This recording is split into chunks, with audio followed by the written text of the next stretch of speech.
Look at what just happened in the silver market. A sudden $3, $35 spike in hours. 5% vertical move that caught everyone off guard, except the people who understood what was really happening last week. Let's unpack this together. What the mainstream media called a silver crash last Tuesday was not a crash at all. It was a setup. And if you sold into that manufactured panic, you just handed your medal to the exact institutions that orchestrated the entire thing. I'm going to walk you through two completely different interpretations of the same price action. The story your brokerage firm wanted you to believe, the story the actual data tells when you know where to look. Because somewhere between those two narratives is where the real money gets made, and where regular investors get systematically fleeced. First, let's talk about what happened on the surface level. Silver dropped $1.87 in a single trading session last Tuesday. CNBC ran the headline, "Precious Metals Tumble as Dollar Strengthens." Bloomberg cited reduced inflation concerns and profit-taking after recent gains. Every major financial outlet rolled out the same script. Silver was overextended. The rally was exhausted. Smart money was exiting positions. The technical analysts came out in force. They pointed to the RSI indicator showing overbought conditions. They drew trend lines that had supposedly been broken. They talked about key support levels failing. The narrative was airtight, professionally packaged, and completely coordinated. This was a classic risk-off move, they said. Time to cut losses and move to safety. Here's what made that story so convincing. It aligned perfectly with human psychology. When you see your position drop 7% in hours, every instinct tells you to protect what's left. The fear of further losses overwhelms the logic of long-term strategy. You start questioning your entire thesis. Maybe you were wrong about inflation. Maybe the Fed actually has this under control. Maybe silver really is just a speculative commodity with no fundamental support. This reveals something important. Institutional selling creates its own reality in the short term. When you see massive red candles on your screen, your brain doesn't care whether those candles represent genuine selling or coordinated position management. The emotional response is identical. Fear is fear, regardless of its source. So thousands of retail investors did exactly what they were supposed to do. They sold, they locked in losses, they moved to the sidelines to wait for clarity. And the moment they did, something fascinating happened in the physical market that the mainstream narrative completely ignored. The U.S. Mint reported a 340% increase in Silver Eagle orders during that exact 72-hour window. Not after the recovery, during the crash itself. Think about that for a second. While futures contracts were being dumped by the thousands, actual physical silver was being purchased at the fastest rate in 11 months. The Perth Mint in Australia saw similar demand spikes. European dealers reported backlogs extending delivery times from 3 days to 2 weeks. The premium on physical silver over spot price expanded from $2.10 to $3.85 in under 48 hours. That's not what happens during a genuine market collapse. That's what happens when sophisticated buyers recognize a temporary disconnect between paper price and physical reality. Now let me show you what was happening in the futures market at the precise moment of maximum panic. The Commitment of Traders report, which most people won't see until Friday, is going to reveal something extraordinary. Commercial traders, the banks and institutions that are usually short silver, reduced their short positions by 8 down 400 contracts during that exact window. Let me translate that. The same entities that normally profit when silver falls were actively buying to close short positions while retail investors were panic selling. They weren't bearish. They were covering. They were getting out of short exposure specifically because they knew the price was about to reverse. Keep this in mind. The commercial category in the COT report represents the JP Morgans, the Goldman Sachs, the large institutional players who have access to order flow data that you and I will never see.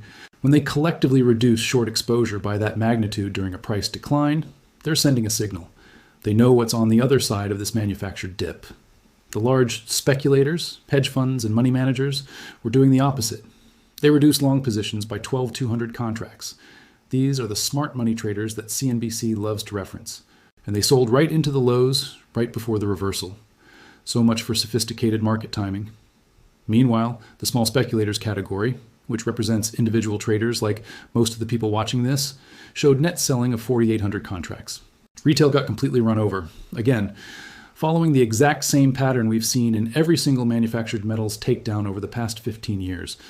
This is the moment where you have to decide which story you believe. Do you believe the mainstream narrative about profit-taking and reduced inflation concerns? Or do you believe the actual flow of physical metal and the positioning of the largest institutional traders? Because those two stories cannot both be true simultaneously. Either silver was genuinely overvalued and experiencing a natural correction, or it was deliberately taken down to trigger stop losses and shake out weak hands before a planned reversal. The physical demand data tells you which one actually happened. Now let's talk about the dollar strength narrative, because this is where the deception gets really sophisticated. Yes, the dollar index rose 2% during that period. And yes, there's historically an inverse correlation between dollar strength and precious metals prices. But that correlation is based on sentiment, not mathematical law. What they don't tell you is that the dollar strength was entirely driven by weakness in the euro following some lukewarm economic data out of Germany. It had nothing to do with actual US economic improvement. It was relative weakness in Europe, creating the appearance of dollar strength. But that nuance doesn't make it into the 30-second Bloomberg segment. More importantly, if you look at silver's relationship to the dollar over the past 6 months, that inverse correlation has been breaking down consistently. We've had multiple weeks where both the dollar and silver rose together. The old playbook doesn't work the way it used to because the underlying dynamics have fundamentally changed. We're in a currency debasement cycle that affects all fiat currencies simultaneously. When every central bank is expanding their balance sheet, dollar strength is just a measure of which currency is being destroyed slightly slower than the others. It's like being the tallest dwarf in the room and declaring yourself a giant. Silver isn't rising because the dollar is weak. Silver is rising because the entire monetary system is being systematically debased, and investors are beginning to understand that all currency is just varying degrees of the same liability. That's a completely different thesis than the traditional inverse dollar correlation. Here's what this really means. When silver dropped on Tuesday, it wasn't responding to genuine dollar strength. It was responding to coordinated futures selling designed to trigger technical stop losses and create the appearance of a trend reversal. The moment those stops were collected and retail positions were liquidated, the selling pressure evaporated and price immediately recovered. Look at the recovery pattern. Silver went from $28.42 to $31.77 in essentially a straight line. No consolidation, no resistance, just pure buying pressure that absorbed every single offer between those levels. That's not organic price discovery. That's the market repricing after a temporary manipulation event. The volume profile during the decline versus the recovery tells you everything. The sell-off happened on relatively light volume spread over 8 hours. The recovery happened on massive volume concentrated in 4 hours. More participants were involved in buying the rally than selling the decline, which means the decline was driven by a smaller number of large sellers who knew exactly what they were doing. This is the same pattern we saw in March 2020 when silver briefly touched $11.78 before rocketing to $30 4 months later. Same pattern in September 2022, same pattern in December 2023, but the playbook never changes because it keeps working. Retail investors have the memory of goldfish and the risk management of degenerate gamblers. Now, let me address the elephant in the room. Some of you are thinking, if this was so obvious, why didn't everyone just buy the dip? And that's the sophisticated part of the trap. It wasn't obvious in the moment, when you're watching your account balance hemorrhage in real time, when every news outlet is confirming your worst fears, when the technical indicators are screaming, sell, courage becomes almost impossible. The institutional players understand human psychology better than most psychiatrists. They know exactly how much pain triggers capitulation. They know which price levels hold the most stop-loss orders. They know that retail investors make decisions based on emotion while pretending it's logic. Think about that for a second. Every single metal's takedown follows the same psychological pattern. Initial decline triggers concern. Acceleration triggers fear. Media confirmation triggers panic. And right at the point of maximum pain, when it feels like the bottom is falling out, when selling feels like the only rational decision, that's precisely when the reversal happens. And the cruelest part? Even investors who understand this intellectually will still make emotional decisions in the moment. Knowing the pattern exists doesn't make you immune to the psychological pressure. That's why the same trap works over and over again. The institutions don't need to fool everyone. They just need to fool enough people to create sufficient selling pressure to trigger the stops and liquidate the over-leveraged positions. Once that cascade begins, even the people who know better often get swept up in it. So here's the alternative interpretation of last week's price action. Major institutional players needed to cover short positions ahead of a price advance they knew was coming. Physical demand was already strong and accelerating.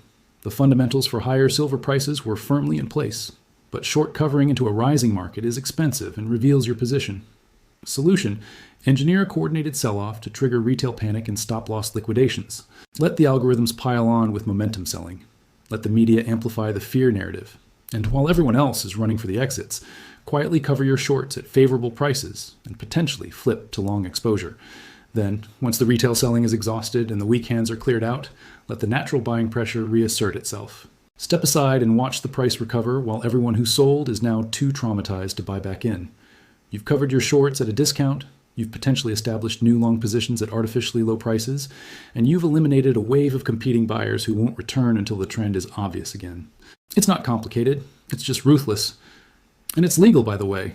There's no rule against large participants selling to trigger stop losses. There's no law requiring institutions to disclose their position management strategies.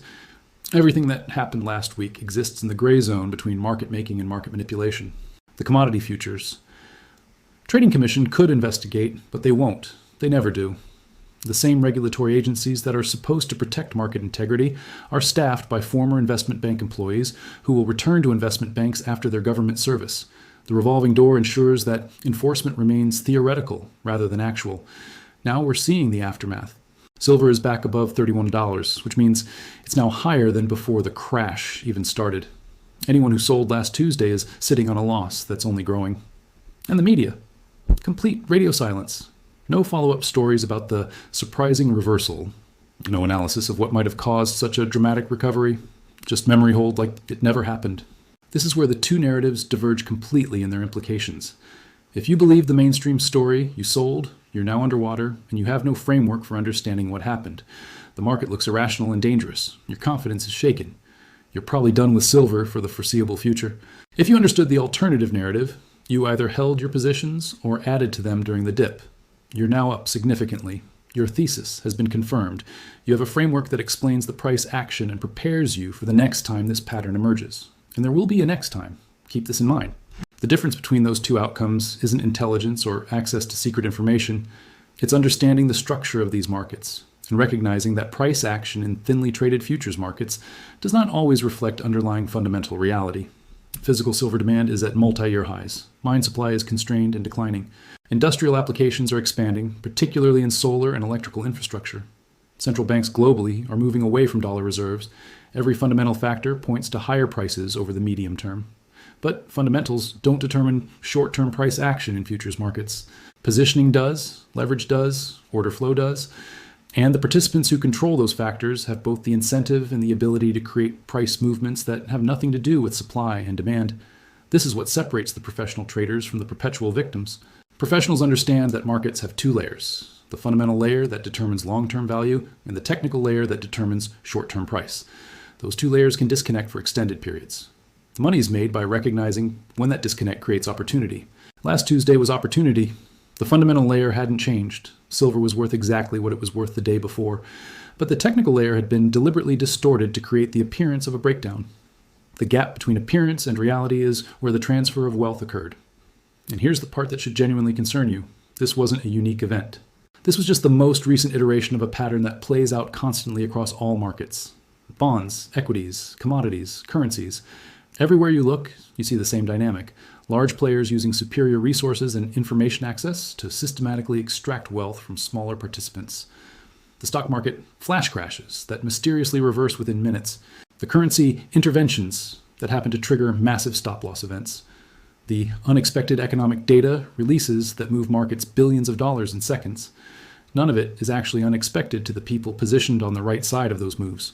I'm not saying every market move is manipulated. Natural price discovery happens. Genuine shifts in supply and demand occur. Actual information gets incorporated into asset prices. But layered on top of that legitimate price action is a systematic effort by large institutions to optimize their position management at the expense of less sophisticated participants. And the frustrating truth is that there's not much you can do about it at the structural level. You can't change how markets operate. You can't eliminate the information asymmetry. You can't force regulators to actually regulate. You can only change how you respond to it. Which brings me to the practical implications. If you own physical silver, last week's price action was completely irrelevant. The metal in your safe didn't change. Its fundamental properties didn't alter. The long-term thesis remained intact. Paper price volatility only matters if you're trading leverage or planning to sell in the immediate future. If you own silver futures or leveraged ETFs, you just learned an expensive lesson about the difference between being right and staying solvent. You can have the correct long-term thesis and still get wiped out by short-term volatility that has nothing to do with fundamentals. Leverage amplifies gains, but also amplifies your vulnerability to manipulation. The optimal strategy in manipulated markets isn't to avoid the asset class. It's to structure your exposure in a way that makes you immune to short-term price manipulation. Physical ownership. No leverage, a long time horizon, conviction based on fundamentals rather than technical patterns. Basically, the exact opposite of how retail investors typically approach these markets. Here's what this really means for silver specifically. We're in the early stages of a structural bull market driven by supply constraints and monetary debasement. That thesis hasn't changed, but the path from here to significantly higher prices won't be linear. It'll be punctuated by exactly these kinds of manufactured sell-offs designed to shake out weak hands.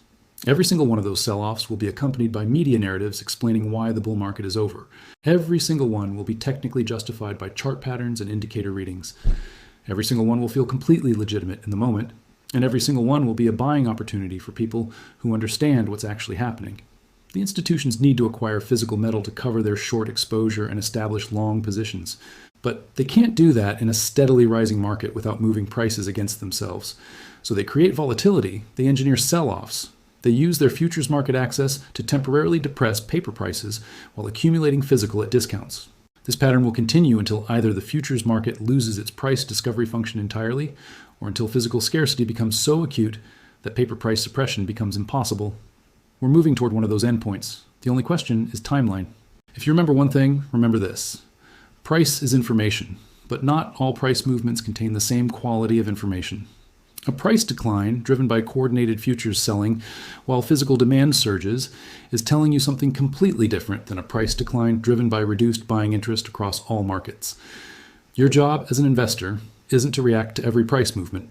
It's to distinguish between price movements that reflect changing fundamentals and price movements that reflect position management by large players.